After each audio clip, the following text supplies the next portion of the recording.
आप लोगों को रत्ती भर शर्म नहीं आती क्या? 1000 बार मना करने के बावजूद जबरदस्ती रिश्ता जोड़ रहे मेरे ऋषि के साथ। यहाँ पे मुंह उठा के चले आए और तो उसके ऊपर चले नहीं आए, बुलाया गया। आपने अभी तो सबके सामने कहा कि आप और विक्रम आए थे हम लोग को पार्ट के लिए बाइज्जत इनवाइट करने के लिए। अब क्या है ना सुमन जी, अगर आप मुझे बुलाएंगी तो ऐसा कैसे हो सकता है कि मैं ना आऊँ। इनफैक्ट आप मुझे जहर भी देंगी ना तो वो भी मैं खुशी खुशी पी जाऊंगा आपके लिए। क्या ना ये प्रसाद है, पर मैं तो सोच ही रही थी कि आपके किस्मत में जहर ही ठीक रहेगा। आप मेरे बारे में सोचती हैं? कितना, कब, कैसे? उतना जितना जहर देने के लिए काफी है, तब जब मुझे किसी को मारने का मन करे।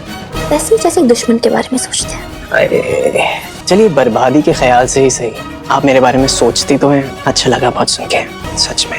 वैसे एक बात कहूँ, मैंने तो सुना था कि सुमन इंदौरी के घर जो है वो प्यार और खाना स्वाद अनुसार मिलता है, लेकिन आप तो गेस्ट्स को बेइज्जत कर रही हैं। अच्छा नहीं है, पसंद नहीं आया मुझे, पर ठीक है, नेवर माइंड। मैंने आपको देविका करती है पूजा में बड़ा नाटक और यहाँ पर उठाती है सवाल कि भाई ऋषि का पापा कौन है। मतलब ये तो पहले भी हमने देखा ही था ना किस तरीके से वो यही सब पूछ रही है कि सुमन और तीर्थ उसके माँ बाप हैं या सुमन का कोई और हस्बैंड है। मतलब यहाँ उसने विक्रम के संग कनेक्शन भी जोड़ा था, लेकिन यहाँ पर सुमन ने क्लियर कर दिया था कि भाई विक्रम के संग मेरी शादी नहीं हुई है और ऋषि सिर्फ मेरा बेटा है।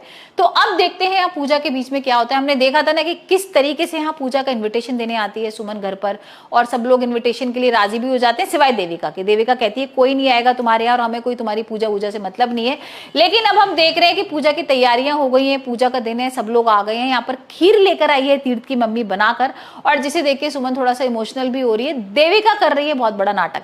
देविका आ गई है, तोड़फोड़ कर रही है, सामान फेंक दिया है, सामान गिरा रही है, और पूजा में भाई सब लोगों को लगता है कि ये तो अपशगुन कर दिया है इसने, विघ्न डाल रही है पूजा के बीच में। पंडित जी भी गुस्सा करते हैं, लोग भी गुस्सा करने लगते हैं देविका के ऊपर। और यहाँ पर देविका का एक ही सवाल है कि यहाँ पर ये बताओ कि ऋषि का पापा कौन है, और ये सब नाटक करती है वो, जिसके बाद सुमन को बहुत गुस्सा आता है। अब जो बाकी के लोग हैं ना, बस वो देविका के ऊपर ही चढ़ गए, क्योंकि देविका यहाँ पर तोड़फोड़ कर रही थी पूजा में, उसने नाटक कर दिया, और भाई सब लोग पूजा करने में लगे हुए थे ना, तो सब देविका के ऊपर ही चढ़ गए हैं। और यहाँ सुमन भी बोल रही है तुम एक काम करो देविका, मैं तुम्हें जवाब नहीं देने वाली हूँ, तुम्हें क्या मतलब है कौन है ऋषि का पापा, और तुम्हें क्या फर्क पड़ रहा है ये बताओ मुझे। तुम एक काम करो, अभी तुम ना घर का काम करो और यहाँ पर उसको नौकरानी बना के उससे काम वाम कराएगी, क्योंकि भाई उसने पूजा में विघ्न जो डाल दिया था।